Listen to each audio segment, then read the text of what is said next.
Aye, everyone. Neil Razor Relic. Keep supporting Andy and Jace on the West Ham Reunited channel.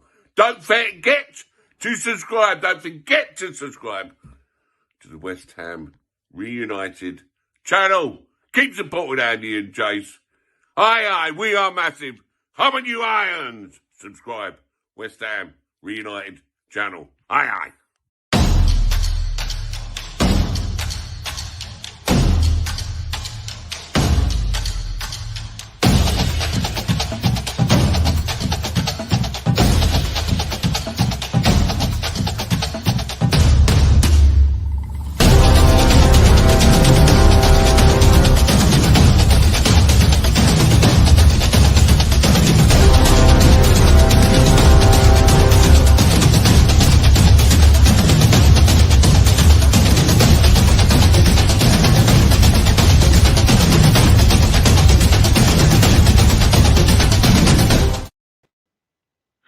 Good morning, everyone. Happy Monday and welcome back to West Ham Reunited. I am Andy. Hope everyone is keeping safe and well. Before I get into talking about the events, what happened at Turf Moor yesterday, I'd like to thank our channel sponsors, Glazewise, Windows, Doors and Conservatories. John is your man. And of course, if you mention West Ham Reunited, you get a discount. So if you want any information, the email address, website, and numbers are also in the description below. And of course, especially in this time of year, I'm supporting food banks. If you could make any donation, even when you're at the game on Saturday at Norwich before Christmas, food donations or anything can go a real long way. So, what I'll do is obviously when you're in the moment, I've done my fan cam on West Ham Fan TV yesterday.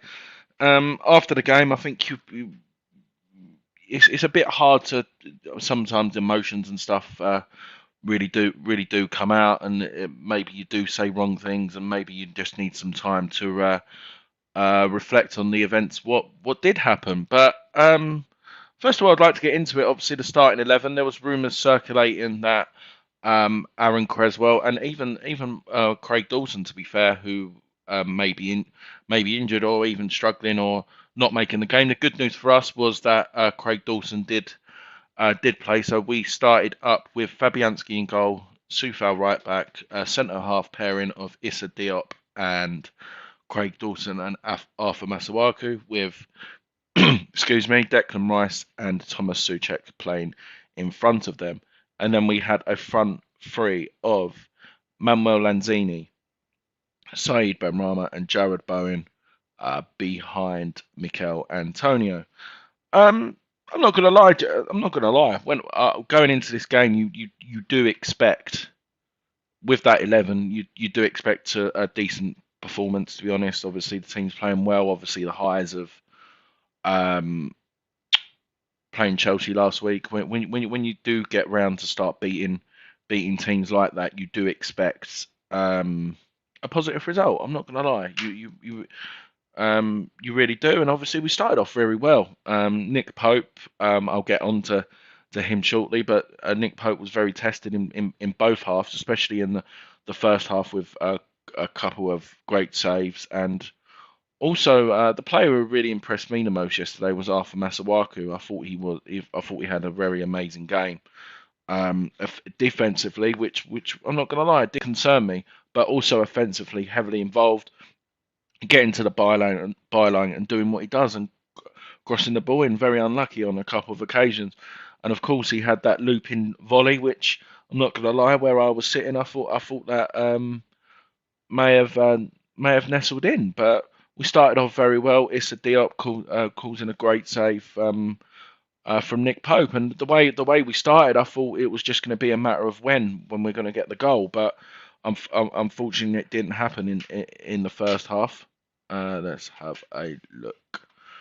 Steve, hope you're well, mate. No excuses for winning yesterday. I know it was a point, didn't lose, but 14 corners away at Burnley. You should be winning yesterday, proving the strike. Yeah, no, I'll get onto that in a minute, Steve. I'll get onto that in a second, mate. But yeah, no, it was just a very frustrating first half. The fact that we didn't get anything from it, and then I'm gonna talk about it Obviously, being in the ground and being at the other end, you didn't really see. And in fact, I wasn't. I was in the toilet when the penalty incident happened. And as you know, Twitter's a very, very powerful tool. So it was getting displayed um, on Twitter, which we saw at the end of the game. People saying saying it was a penalty, but yeah, no, it is what it is. But after looking back at it, my first initial reaction straight away was it was a penalty. But especially with the stuff what has been seen over the weekend, the penalties for Man City. Who else was it? Chelsea, Manchester United. I think someone even called it on Twitter yesterday. We won't be given a we won't get awarded a penalty, and that was the outcome yesterday, which was like I said, I've watched it back. I watched Match of the Day 2 this morning before I started work, and even Glenn Murray was saying it was a blatant penalty. He made no intention of going for the ball, and the fact that it went to VAR, I knew it wasn't going to be a penalty with John Moss being on VAR. I just absolutely knew it, and it is a frustration. The fact I mentioned it on my fan cam yesterday of this top Super Six, whatever you want to call them, bias towards them teams, and the fact that it was blatant, in my opinion. After looking back, it really is frustrating. E20 Zone. James, hope you're well, mate. I've sent you a link if you are around, if you want to jump on for a few minutes. I only want to keep this for another 10, 15 minutes or so. I'm hugely frustrated. Dylan, hope you're well. Everyone else is saying hello to each other. Big teams always get the decisions. Yeah, no, I agree. Let's have a look here. Gaza, hope you are well. Yeah, I will see you Saturday, Steve. No consistency when you see Madison diving. Let's have a look here. 1 second. Oh, James is in the room. Morning, James. How you doing, mate? Yeah, all good, mate. All good. I got a lot of respect for you for going up there and watching that yesterday, mate. That was bad. Yeah, we just didn't have our shooting boots on, mate. And obviously I saw your reaction when I think at the time I think it was a 590-mile round trip I done yesterday in the car. So yeah, it was a long way. But I'm just talking about the penalty incident, mate. Do you think it was a pen? It should be a pen, but let's be honest. I don't know why, but it's just I've seen worse of penalties been given this year. Do you know what I mean? And I think the only reason why it weren't is because his feet's off the ground. That's the only thing I can think of. Other than that, it's a blatant penalty, isn't it? Let's be honest. Yeah, I was just explaining to everyone in the chat. I was actually in the toilet when the penalty incident happened, and I heard the West Ham fans. It was like it was a goal. Literally, they were cheering. Do you know what I mean? Thinking it was. And obviously, looking back on Match of the Day 2 this morning, Glenn Murray saying it's a blatant penalty. Everyone called it. I think, like I said, someone on Twitter said, we're not going to get a penalty tomorrow, and that was the case. The fact that it's gone to VAR, mate, and there's just no explanation for it either, and that's the thing. What I don't understand, like you could say Dawson's shielding the ball, but he's kicked Dawson up in the air. Do you know what I mean? Yeah, it should have went to VAR, really. Well, it did. They did go to VAR. Did it actually? Because on the TV, it didn't say that it went to VAR. It went to VAR. So if you watch Match of the Day 2, they show it VAR checking penalty, and it wasn't given from VAR. John Moss is on VAR. Oh, it says if he's on VAR, we've got no hope. But beside the penalty, we weren't great. That's the only thing. I think in the first half we actually showed decent spells. Nick Pope was on form. I thought you're gonna hate me for this, but I thought Masuaku was one of our. He had a great game, to be honest. The back four did, to be fair. Handled Chris Wood very well, but Yeah, it's just frustrating, mate. And I got absolutely abused yesterday for slagging Mikel Antonio off. And I'm not saying that no fans entitled to their opinion, but the fact that I was up there seeing him live, it's a lot different seeing it on the TV, and I'm getting absolutely fucking pelters for slagging Mikel Antonio off. It's a bit Yeah, but do laughable, you know really. what, though, Andy? Do you know what? I see it on Twitter after and social media. People are starting to see what I've been seeing for weeks. I Like, know and we've same, both been saying it. We've both been yeah, saying it. yeah. And we've both been saying the same thing over and over again. Like, that basically, he can, he gets a pass because it's him. Like, let's be honest, if there's another striker on the bench, Mikel would have been off yesterday. There's Yeah, no two ways 100%. about it. And I just feel like every time there's a substitute, right? Ben Rama's the first one shipped out, and then who's the other one to come off? Lanzini. And it just seems like Mikel gets a pass. And people, I see Adam's fan cam, and I like Adam, but I do disagree with him on this one. I think Antonio, people say you got to get off Antonio's back. Antonio should be leading by example. He's been here 6 years. Do you know what I mean? To be honest, that's what I said on my fan cam, mate. And you said that the point. Yeah, he was just.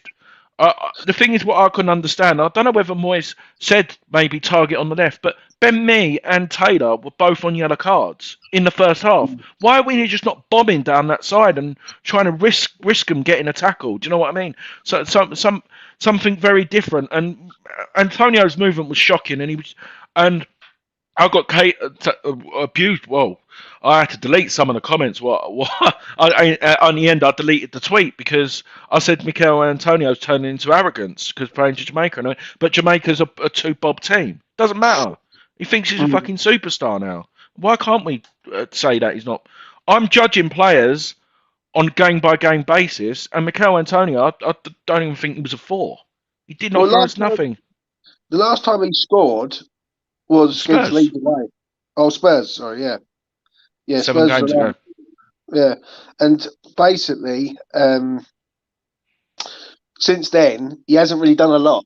Like when you look at the Wolves game, he wasn't in it. When people use the excuse about Jamaica, which to me, I think that's a bit of a lame excuse. The geezer comes back on a private jet. So where was he there? Brighton, he was nowhere.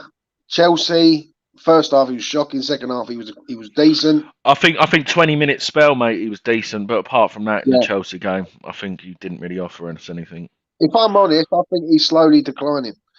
I really do mean that. I think he's hit his peak. I think he's hit his peak. He's had 18 months of solid, and now he just don't know what he's doing. To be perfectly honest, but what it is, he doesn't make the runs like the striker runs, like in the channel. In the channel. And say for instance, if the ball goes in behind, good strikers take defenders away from the situation. He runs towards the ball rather than running away from the ball. Like, and the amount of times he went out wide yesterday. Again, I was just like, "What the hell are you doing? Get in the box. Get in the box." Yeah, it's for me. We need a striker in, right? And when people say, "Oh, you can't get a striker in because who's going to sit on the bench?" Antonio should be sitting on the bench. Let's get it right. You can't keep having it that. What I said, I've done a podcast with someone last night. And I turned around and said, you can't keep respecting Antonio when he's putting in lackluster performances. We need this man to perform now. Yeah, 100%, mate. I agree. I don't know, mate. It's just really frustrating the fact that the stats on yesterday's game is just ridiculous, and we didn't even get a shot on goal. I'll read them out now. 16 shots, only 3 on target. We had 650 touches. We've done 471 passes. 14 corners, sorry. And we had 34 touches in the opposition box, and we still cannot score. Yeah, well, you weren't good, I must admit. And what it was, from when I was watching the game, for me, it just seemed like it was the same, like we're like a one-trick pony. Get the ball wide, try and cross it in. Get the ball wide. There's no creativity. And when Declan Rice is running literally through all of their players, I thought he scored when he went through them 3 players. I was just like, he's going to score. And then he just took that extra touch, but maybe he should have passed the Bowen. But yeah, it was. Yeah, but even then, like Declan yesterday played in 3 different positions yesterday. He was a centre half when he stopped Vidra. He was a DM from the start, and then he's like doing a striker's role near enough, like running through players and having shots. And yeah, it's to me we need Declan Rice is the key to it all, and January can't come quick enough. Yeah. Obviously, I know we can sit here. We could probably sit here, strikers, but obviously, realistically, target. Is there any striker you think would make the difference? Like now, if you had a realistic budget, do you know what I mean? Is there any player you think would? If someone said to me right now, you can go and get Martial out of Manchester United, I would. Yeah, so I would. I just think Martial up front, right? Because I think he's not a winger, he's a striker. Martial, he was a striker at Monaco, and I think he's a striker here. But he's another one who gets shoehorned into a position. He might not hold the ball up as good as Antonio, but I guarantee you right now, if West Ham get the ball on the break and slide balls through, he won't miss. He's not the sort of player who's going to get the ball under his feet. I think it's a no-brainer with him. I think if you can go and get Lingard, and if someone says you get Martial on loan to the end of the season, then I think top 4's on. I really do mean that. Yeah. Obviously, the one player who I thought had a good game and I think that was probably one of Thomas Souček's best game. I know he had that disappointing shot at the end, but he just seemed to be a different player. The old Thomas Souček, both Declan and Thomas were running, trying to keep possession of the ball. In one aspect, James, can you say Burnley defended well, or is it all on us? Top 4 teams should be beating Burnley. That's the only thing I can say. And the thing is, I had this little bit of discussion on the podcast, as I say. And when you look at the Chelsea game last week, and you look at us this week, it was like we run out of ideas so early in the game. I think it got to about the 55th minute, and I thought this is going to be a 0-0 draw. West Ham just didn't have that sort of creativity yesterday for some reason. I don't know why. It just seemed like it wasn't there. Burnley defended well, but when you're getting multiple corners in the box, and I must admit, it's the first time a team's done a job on us at set pieces, and that is a worry. Let's hope no one else copies what they're doing, because it seemed like yesterday, every time the ball was coming in, we never looked like scoring from a set piece yesterday at all. No. Do you know one thing? What I will say though is we didn't try something different. Nick Pope is 6'7", 6'8". Why were we doing in swingers? We should have been doing out swingers. Make it harder for him to come out and get the ball. It was like bread and butter for him as well. We didn't really test him. Defensively though, James, was you impressed with us? I know they had a couple of chances, but considering Dawson and Diop are not both our first choice centre halves, did you think they played well? I thought all 4 of them were brilliant. Yeah, if I'm honest.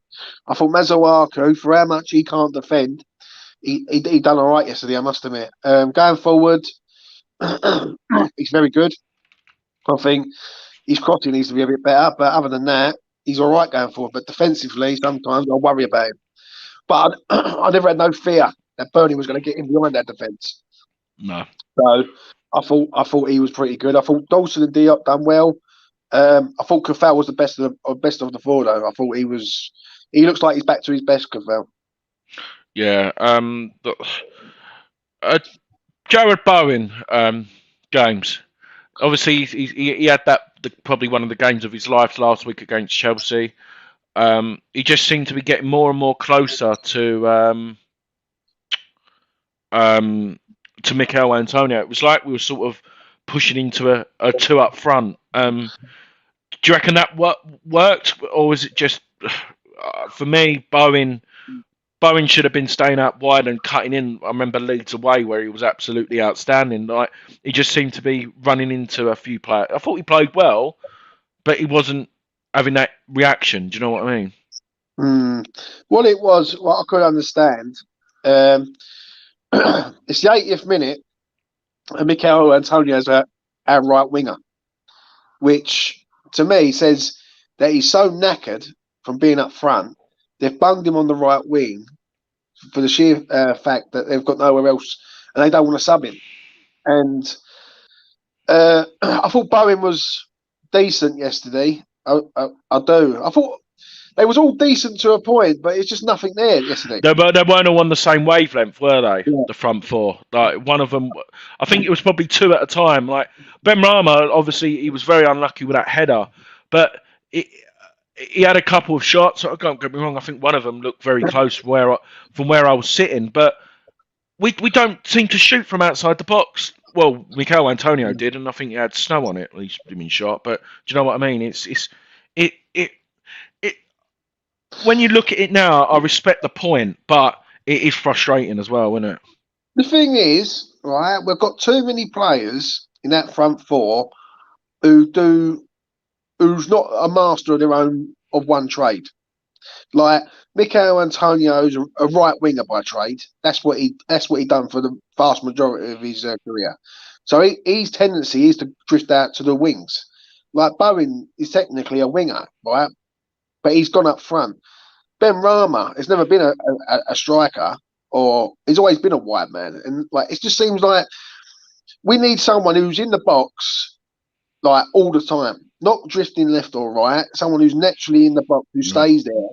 Because I see it yesterday, and I just look at. I'll be honest, Andy. I look at it and I laugh now.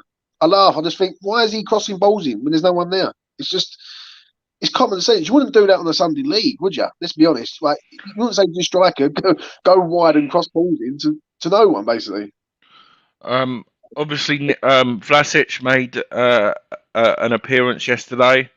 To be honest, the thing what confused me the most about him, I'm not obviously I'm not judging him for the whole. See, I'm judging him yesterday. It was him and Fornells just seemed to be confused who was playing left wing and who wasn't. So they were both running into the same channel, and I think that confused me. And it's just like you said, mate. That striker's instinct, that Declan Rice run, what he made, and then done that cross. Vlasic was the closest one there. Mikel Antonio was nowhere. Why is no one on that 6-yard box taking that chance? Because what it is, you've just said it there. No one knows what they're doing. It just seems like they're all running into each other. And the funny thing about it, you saying about running into it, the first 5 minutes of the game, Mikel Antonio and Bowen are literally tackling each other for the ball. And I was like, this is going to be one of them days again. Like, do you know what I mean? With Vlasic, yet again, I said this again last night on a podcast. I turned around and said, basically, when Manuel Lanzini is getting ahead of Vlasic, then you've got to wonder what is really going on. Like, a £33.5 million player should be getting in front of Manuel Lanzini. I know Lanzini's been great for West Ham. But let's be honest, in the summer, I think people would have sold him. Like, there was rumours that he was on his way out. But Vlasic comes on yesterday and really, he's got energy. You need more than just energy, don't you, Andy? Let's be honest. Yeah. Obviously, I know it seems. I thought the fans again were absolutely outstanding yesterday. Obviously, we sold our full allocation. Everyone was there in spirit, and you could just see the frustration on that. And I've got to give a shout out to David Moyes. His interview after on Match of the Day 2, he said there's a lot of players not performing. What do you reckon he should do, James? Do you reckon he needs to be a bastard, so to speak, and literally shout at them, tell them what to do, or do you reckon he needs to play nice to try and get these players working again? It'd be interesting to see what players he thinks are not performing, because like that is right. Because let's be honest, as fans and everyone who's got a set of eyes on can see the performances. Now, Jared Bowen, if you was to say if we was just to go through the front four, Bowen has been the best of the front four, in my opinion. I think he's out of all of them, he's been the decent one. Lanzini, you can't really knock because he's only played 2 games. Ben Rama was subbed against Chelsea and he come in yesterday and I thought he played okay. I thought he was trying and then he gets subbed off. And then Antonio just does what Antonio does. Now, from someone who was in the ground, you probably see him when the camera's not on him. He's probably just strolling around and walking about. Antonio, I was shouting at him. I was literally shouting at him. Literally at one point, Nick Pope it's a good game. I think we done it when we were struggling. The amount of time he was taking on his goal kicks, but Bowen was on the high press, stopping them to try and play it to Ben Mee and Taylor, and Antonio was standing there, hands on his hips, halfway on the pitch, just standing there with his hands on his shoulders and playing the ball short. He just wasn't offering us anything. Yeah, the thing is, I hope there's a reaction like there was after the Brighton game against Arsenal. But we shouldn't be doing it. It should be the other way round. Yeah, it should be. It should be really. But let's be honest, if we would have said this week, Andy, that we'd go Burnley away, Arsenal, Norwich, if we get 7 points out of them, I think we would have settled for that, wouldn't we? Really? Yeah. If I'm being honest, I know I'm probably going to. I'll be previewing the Arsenal. I'm actually going on an Arsenal channel this evening. But if you offered me a draw, I'll take a draw at Arsenal right now. The way they're playing. Yeah, that's just me. It's just the form they're in. They're absolutely outstanding. But obviously in the car with Scott and Ryan, Don was with us on the way back yesterday. Made a valid point. The last 3 times we've gone to the Emirates, we've played well. We've run. Maybe this time we'll play shit and maybe we'll nick it. Yeah, the thing is with us though, we've got to come out and I'll be honest. The only one thing with Arsenal is at set pieces they're vulnerable, and that's where we're strong. So if we're going to do anything against Arsenal, our set pieces have got to be on the ball. But I'll be honest with you, we need Cresswell back as soon as possible. We really do. Yeah, no worries. Quick question for this, Gaza. James, what do you think on this? And I'll say my view. We get a draw and still in the top 4, and people are still not happy. What's your take on that? What it is, it's not about not being happy. I understand the people, right? Because there's teams behind us who are stronger than us, squad-wise. Arsenal, Manchester United, to name 2. Yeah. The problem is we are curb crawling towards January. We need to get through this Christmas period, right? And hopefully, come January the 1st, we can go out and sign some players, right? Because we can't. Listen, if you've got the striker up front who's not performing, you drop him. But the problem is we've got no striker to come in. And let's be honest, if we look at it and go, right, just for argument's sake, Antonio was dropped and Yarmolenko's playing, there'd be an outcry because Yarmolenko's no good. So you can't win either way, really. Yeah. Well, I sort of agree and disagree, Gaza. The only thing I'll sort of add to what James is saying, but there's no point. Ryan said it on Friday Night Pint as well. There's no point. Last season we didn't finish in the top 4 because we didn't beat the teams above us. Now we're beating the teams above us and dropping points for the teams below us. So we've improved getting results against the top 4, but we haven't. It swings and roundabouts. Do you know what I mean? Yeah, I agree with you.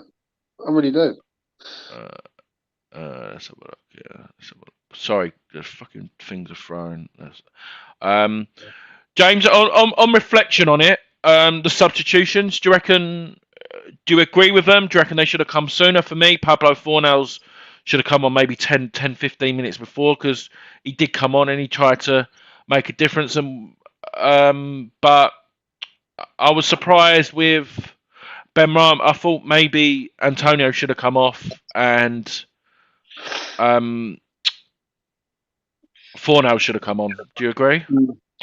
What it is, I think the substitutes were round the wrong way. If I'm honest, I think. Yeah. What is it? Ben Rama got subbed for Vlasic, and Lanzini got subbed for Fornals. Now, Lanzini should have been off, and Fornals should have been on while Ben Rama was on the pitch. And that's the normal front 4, like Ben Rama, Bowen, Fornals, Antonio. But for some reason, every time the 70th minute appears and there's a substitution being made, I know full well that it's Ben Rama's time's done. Because it just seems like it's always the same thing. Like, was Ben Rama really that bad to be subbed the other day, yesterday? Not really, I don't think. I think, especially not first. I can understand it towards the end of the game. But, yeah, Mikel Antonio gets a pass again. So, there you go. The one thing what I will say is I think Benrahma's, I know his percentage has dropped over the last couple of games. Like he just doesn't seem to be involved. But obviously, you might not see it but obviously being at the game, his body language, he just doesn't. I don't know whether it's frustration because we're not creating enough. Well, we are creating chances, but we're not finishing. But his body language seems to have changed over the last few weeks. Have you noticed that really or not? I agree, I do, but I do think sometimes he gets into the positions. Like if you just sit there and watch Benrahma, he's calling for the ball, but the ball never comes to him. And every time the ball does come to him, there's always like when he's got like 2 or 3 people wrapped around him. Do you know what I mean? Which Yeah. is not good anyway. But I will say this: yesterday, Benrahma done a great bit of skill, turned to the defender, got to the byline, and Mikel Antonio is like hiding behind 2 or 3 players, and like Yeah, I Mikel know. Antonio can be like going for the. As soon as he's in behind, Mikel Antonio should be running at full tilt near post, and he's not. He's because the reason being is, and I've always said this, he's not a natural striker. He's fair enough. He scored 10 goals last season or 11 goals, wherever it was. But you could go and put any winger in the Premier League up front who's quite decent, and they will do that. Yeah, I agree. James, obviously, I thought Fabian, like I said, we've mentioned the back four, we've mentioned Declan Rice, we mentioned Thomas Soucek. I know we're going to be previewing the Arsenal game. If obviously we're hoping Creswell will be back, but is there? It's going to be predictable. It'll probably be the same starting 11 again tomorrow, apart from maybe Creswell for Masuaku, probably, and it's just too predictable, Yeah. isn't it? It is, mate. It is. It's a worry. I want to see four. I know Len said he's had a couple of games, but Fornals needs to come in against Arsenal. There's no 2 ways about it. Against the top teams, like, did we really need Fornals yesterday against Burnley? We shouldn't do, but obviously it proves that we did. Might need to have him in there. It has to be Arthur out, Cresswell in, and then you got the back four, which picks itself. You got the 2 midfielders that pick themselves, and then the front four: Benrahma, Bowen, Fornals, Antonio. And if what it is, if Antonio turns up, West Ham will turn up, but he's got to turn up. So Fornals needs to play. And there's no. I think he needs to play as well to help Creswell with the likes of Saka, and I can't remember the Arsenal's right back's name. Can't remember his name now. He's very good player. Let's have a look here. Soufal was useless. Too many games this season. He's blowing hot and cold. Okay. No, it's all about opinions, but I thought Soufal had a very good game yesterday. Bloody Mitchell is talking rubbish again. No, obviously, we made the trip up there. Probably, like you said, we didn't lose that game. The point may come in handy at the end of the year. But do you reckon it's because of our reputation now, James, as well? The fact that we are classed as a top side, we're not as open. The teams are not being open as much as what they did last year. No, yeah. Yeah, I think that is one of the major reasons. But also, another reason is we like teams to come onto us, and that's where these sort of teams don't. And this ain't the first time this has happened this year. This is like it's happened at Southampton and all, like when you went away, and it was the same sort of thing. Southampton set and Holden was trying to hit us on the break. It is an issue because if you're going for these sort of things, and I don't just mean the top four, I mean even in Europa League, right? There's going to come times where you're going to have to break teams down, and West Ham just don't seem like they've got that sort of capability to break teams down when West Ham should be on the front foot. That makes sense. We need teams to come at us to break them down, and that shouldn't be how it is. But Arsenal will come forward, especially at home, and we will see if West Ham. Well, if this is a big game against Arsenal on Wednesday, this is the game really that I look at and go, we beat Arsenal, top four is a realistic opportunity because that means we're beating all the teams around us. But we will see. No, definitely, mate. Definitely, James. Before I go, I wanted to just get this out here. I didn't really want to sit here and I'm glad you've come on, but I didn't want to get 2 or 3 people on because I think it would just go on. I think obviously there's a few negative vibes happening at the minute, and I've got to admit, like when the team's playing well, you praise them. When the team plays bad, they play bad. There's like everyone said, everyone's got an arsehole, and they're all they're all different. Do you know what I mean? That's the thing I will say. But I've got everyone in the chat. Definitely tune in at 9 o'clock tonight. I've got the legend, Mr. Mike Hatcher, coming on to do his Reunited shirt, so that'll be a good watch. But James, before I go, do you want to add anything, mate? No, mate, no. Well, number one, what time are you on an Arsenal channel? I will tune in. 7 o'clock I am, mate. Once I get the info, I will send you the details and I will retweet it. Yeah, it should be interesting. Be interesting. And what Arsenal channel is that? 1 second, let me just confirm. 1 second. I got approached, I did. 1 second. Over and Arsenal. Oh, all right. Yeah. So yeah, I'm looking forward to that. He's he approached me the other day. So yeah, no, I'm really looking forward to it. To be honest, like I said, Arsenal. Well, 6 weeks ago they were in the bottom half, and now they're hitting really good form. So I'm looking forward to getting their views, and it'll probably help with my preview as well to get a bit of inside knowledge. Yeah, but do you know what? All we've got to do is think it's 1 point gained, right, to where we want to be. But we have to get some sort of result against Arsenal. Like, mate, no, I think it's the Norwich game. Norwich is a must win now. Yeah. So, would you say 5 points is a good return for Burnley and Norwich and Arsenal?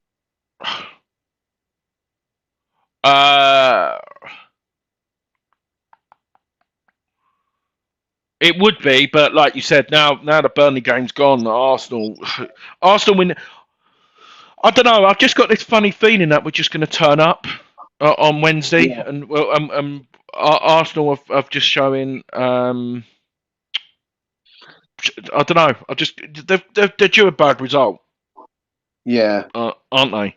Do you know what I mean? Like we have. Like if you didn't think that we'd beat Newcastle, Leicester, and start off so well, but like they've played Southampton. Southampton are not the greatest team around. Do you know what I mean? So when you think of it that way, I think if we played Southampton now, we probably would beat them. Do you know what I mean? I'll tell you a little prediction that I think. Right, I could be completely wrong. Yeah. I don't think Mikel Antonio scores in the next 2 games, and you watch him go and score against Spurs at White Hart Lane in the Carabao Cup. Sort of spoiling the preview. In my opinion, I would maybe leave Antonio out for Arsenal and save him for Norwich. And if he don't score against Norwich, right, and he scored last time Norwich were in the Prem, he scored 4 goals at Egg. Yeah. You know what I mean? Right, then there is a worry there, but nothing would surprise me, Andy, if he plays Wednesday, plays Saturday, and then come the following Wednesday, we get Tottenham at White Hart Lane. He probably scored the winner, and he's a hero again. No, definitely. But like I said, I want to thank. Sorry, I didn't get everyone's comments up. I just wanted to, like I said, come on and just give my analysis. Like you said, when you do a fan cam on West Ham Fan TV, it's sort of your instant reaction, and sometimes you can go a bit off the boil. Actually, James, before I go, obviously a few people mentioned it on my fan cam on the comments that Moyes was too negative yesterday. What did you make on that? I thought that was quite hilarious. Nah, not negative, mate. He's only it's nothing to do with Moyes yesterday. If I'm honest, Moyes has picked the team that he's picked the best team he can pick. There's no one else really that who deserves to come in and play. It's just a frustrating day. I've done it on my channel. A frustrating day at Burnley, and that's all it was really. But it's a point. Like, we didn't lose the game, so we've got to be grateful for that, and we just move on now. Like, if we can go and get 2 wins against Arsenal and Norwich, the Burnley game is long forgotten. Yeah, no, definitely. Well, congratulations on your bet the weekend, mate, as well. Before I go. Oh yeah, mate. Yeah, I was I was donating all them super chats out to here, there, and everywhere. And when Yeah. you get to that 1,000, Andy, you'll be getting super chats and also. Yeah, no, well, no, all of mine will be going to DT38 when I get monetized. Any chat, any contributions we make, Yeah. be contributing to DT38. And what it was, Um, the funniest thing about it, I was told it a week ago that I didn't know anything about football and this, that, and the other. And I've had an 18-1 winner, and I had a good few winners up the weekend for everyone. So, yeah, no, yeah. I've been told some other stuff as well that Moyes don't play the youngsters, and look what happened on Thursday. Yeah. Yeah, I know. It's like you said, it's all about opinion. But anyone in the chat, I know. Well, as we stand, West Ham United is currently sitting on 748 subscribers, which is a great show. But if you are new around here, subscribe to James. His details are there. E20 Zone TV. He's doing amazing work there and get some great guests on the channel, especially the American Hammers. It's also nice to get their opinions on. As I said, if you're sitting there at 9 o'clock tonight, there's no football on. Well, there's no Premier League on because all the action starts again tomorrow. So you can join me and Mr. Mike Hatcher talking of his kits, and there are some good ones in there, what he's already sent me across. So that will be a great watch. And if you look out as well on my Twitter, on the West Ham United Twitter, as I said, I'll be appearing on the Arsenal channel this evening. On Over in Arsenal, talking about the game on Wednesday. But James, it's been an absolute pleasure, mate. Thanks for coming on. No worries, mate. Anytime. Take care, everyone. Speak to you later. Bye bye.